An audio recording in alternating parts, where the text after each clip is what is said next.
year, 2020, has been a roller coaster ride. Do you agree? It's been very hectic. The COVID pandemic has caused there to be an increase in fear and uncertainty. Most likely because of the contagious nature of the disease, the high mortality rate, death rates, but most importantly, the economic burden on us as individuals. So the increase in that causing us a lot of psychological distress and depression and anxiety and at least chronic stress. I mean, in our society, we're kind of used to chronic stress. But this has taken it up a notch for many of us. Some of you will ask, why is a gynecologist, which is a woman health provider, talking about mental health? This is why. This year, I have seen a lot of more women with symptoms of depression than I've seen in all my years of practice, and that's more than 10 years. The World Health Organization says depression is not only the most common women's mental health problem, but it's also more persistent in women than in men, twice actually. And you know, when Mrs. O'Harry was talking, I connected that because one of the biggest reasons we have more depressive symptoms is because of the burden of care, responsibility of caring for others. There was a publication that put out there that 50% of women that come to see us, gynecologists, will have symptoms of depression. So that means that as I practice, I most likely will see women with that symptom 50% of the time. This is why I cannot ignore mental health as a women's health provider. And what makes it more significant, maybe you don't know, is that sometimes this depression actually relates to or connects to the symptoms that present to us, physical symptoms, gynecology symptoms. And I want to give you some examples. A few years ago, I met a woman who was maybe in the mid-40s. And she came to meet me, and she was referred to me because of chronic pelvic pain. That's pain in the lower part of the abdomen. She's had it for years. She's gone through batteries of tests, procedures upon procedures. She's gone to see so many other doctors, on so many other medications, just trying to battle with this pain that won't go away. When she met me, I looked at all her tests and all the history, and I now said to her, I said, you know, there's one area we haven't looked at, and I'm going to do what we call the depression questionnaire to evaluate the state of your mind. And we did it, and of course she did have symptoms of depression. And which is obvious because when you're in pain for a long time, you will be depressed.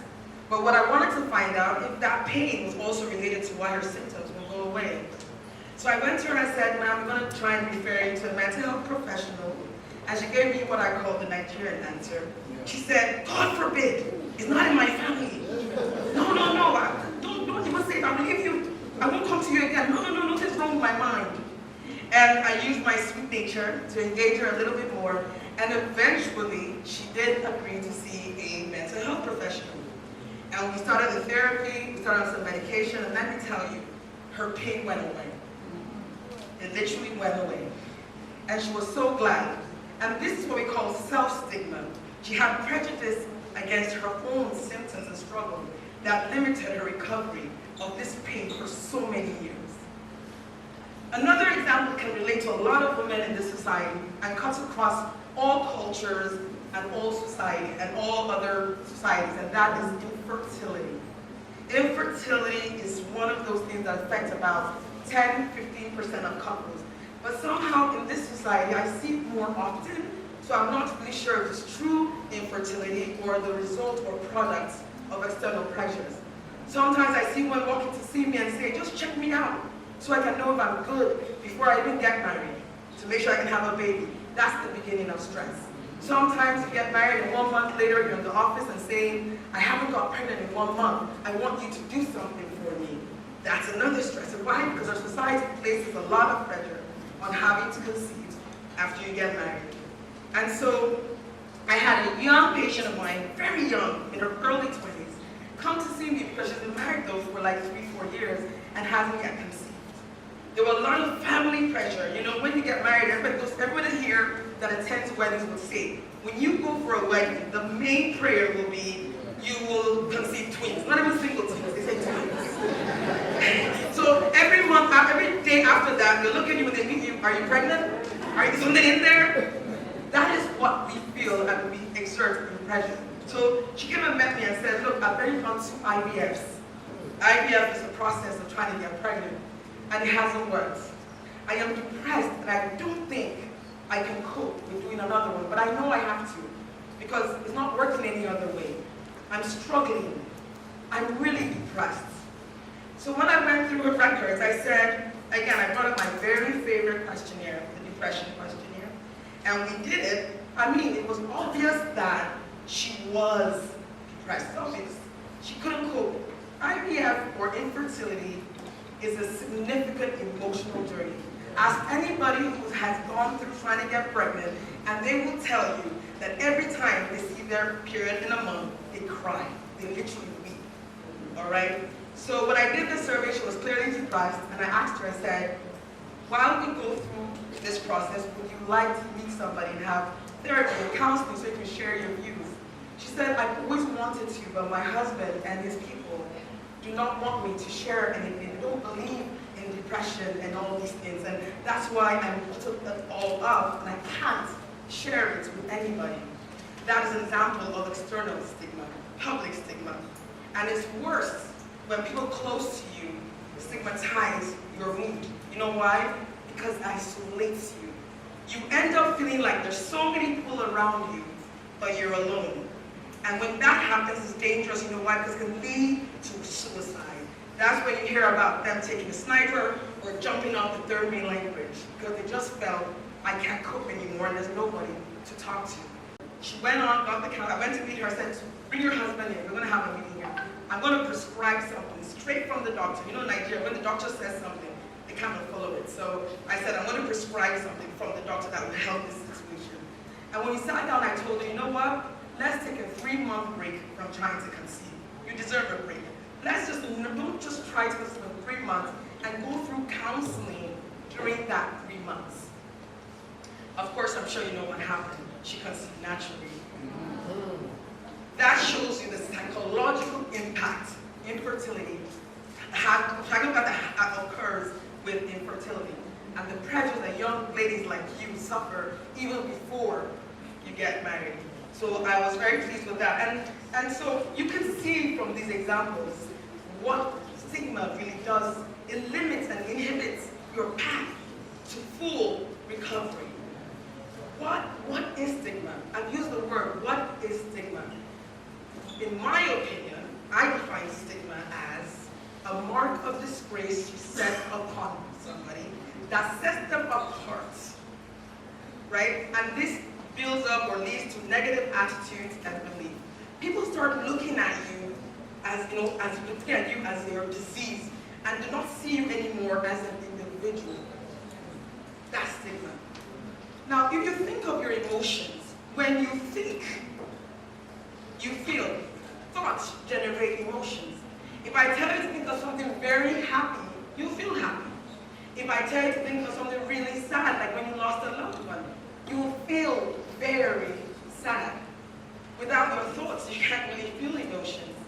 And so depression is the most times negative thoughts that elicit really deep emotions or sad emotions that some of us can cope with. Some of us are really good. In Nigeria, we have developed coping mechanisms that are so popular, like humor. I mean, you're going through COVID pandemic, NSARS protest, people are literally dying, but there's a WhatsApp picture that comes in and you have to laugh. Yeah, we deal with humor. Also religion, right? We use worship and all that to see if we can relieve our mood. 3, socializing. We love to party. We love to gather. COVID protocol was not stopping us to meet together and party, because that helps our mood. But again, there are people that can't cope. And I'm saying that because I see a lot of women who come to me that cannot sleep without sleeping tablets, like diazepam and Lexotan. They sell more Lexotan here than they sell Panadol, as far as I'm concerned. Everybody seems to be on sleeping tablets. Insomnia is the sign that you're not coping with the way you feel. You can't sleep, your mind is full, or you sleep for hours and still get up tired. That is a sign that you're not coping very well. But because of stigma, so nobody says anything, you will not seek out help. You know, and I say to them, when I'm in the US, you can sit down, someone says, oh, I saw my psychologist yesterday. Like, you never can say that in Nigeria, because you'll be blacked, put aside. You saw your psychologist, what is wrong? What's wrong with this guy? Tried to speak pidgin, but it didn't work. You know, so that's what we see in terms of stigma. Why do you think stigma is so prevalent in our society? I'll give you two reasons that I think about. One is culture. Culture has taught us not to express our mood, to be silent. And many times I meet women who are going through really bad situations, and I say, have you spoken to anybody? I said, no, I did to my pastor. He said, have faith.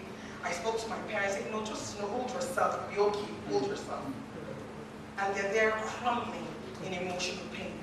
When you're going to get married, they go and investigate the other family to see if someone says, yes, this person is seen a mental health expert, like, leave that family. Stop. It's a taboo. Find another family. Right? That's our culture. That's our culture. Another one is religion. People think if you're a person of faith, you cannot be depressed. That's a fallacy. Because the same way you can have high blood pressure or diabetes is the same way you can have mental health condition. It's part of your body. Mental health, physical health, social health, emotional health is all part of you actually being well. So don't think there's any different. The same imbalances in your body that make us treat you to get better is the same imbalance in your mind that will treat you to get better. All is wellness. So that being said, I want to share my story a little bit, because one of the things I've seen is that emotional pain is worse than physical pain, in my opinion. Physical pain, you can take Panadol or pain medications, right? And it gets better with the pain. But emotional pain, you need to work through it. It's a process to get through it. To talk to yourself, to say things to yourself, it's a process. My experience with emotional pain was in 2017 when I lost my mother to cancer. She was my best friend, my angel on earth, my beginning and end. You see her, you see me. And she passed away from cancer. And it threw me into a place of grief that I've never known before. Emotional pain paralyzed me, affected my work, my creativity, affected my relationships with people, because it does affect relationships when you're always in pain. People don't understand it. And I remember in Nigeria, after the funeral, and I'm going through the months of grief, I would talk to somebody and they'll say, don't worry, she's in a better place, you'll be fine.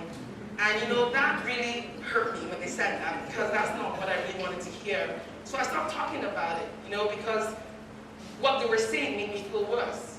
When I went to the States, as you can see, I practiced actually for 2 continents. When I went to the US and I told a friend of mine, I said, we're going to get you through that, don't worry, we'll get you through that. And we went through, and I had my friends stand by me there in the US, and I got through grief. If not, I'm sure I would have ended up clinically depressed. So how do we break the stigma? 1, let's speak up, like I'm doing right now. Let's, on every platform, let's tell people that mental health condition is pretty much the same as any physical condition, and we shouldn't stop people from speaking up about that. The more you know about mental health awareness, the less stigma you can attach to it. 2, let's share the story. I've stood here as vulnerable as I can be to share my stories. Let's share our stories so you know that everybody can suffer this crisis. 3, let's reframe the way we think. If you're struggling with depression, depression does not identify who you are. And 4, let's change our vocabulary. Stigma's power lies in our words. You sit down and say, that person is crazy, that person is not well, that person is, his head is not correct. Someone beside you could be struggling, dying, just looking for help, and you say that, and that changes the person's course not to speak up and to suffer an emotional pain. So, I look forward to the day we see parity in treating mental health and physical health the same way, because it will save lives. And I want to leave you with this powerful quote from Val Rankin, who is a mental wellness advocate, that says, "Do not give stigma. Your diagnosis does not determine who you are or what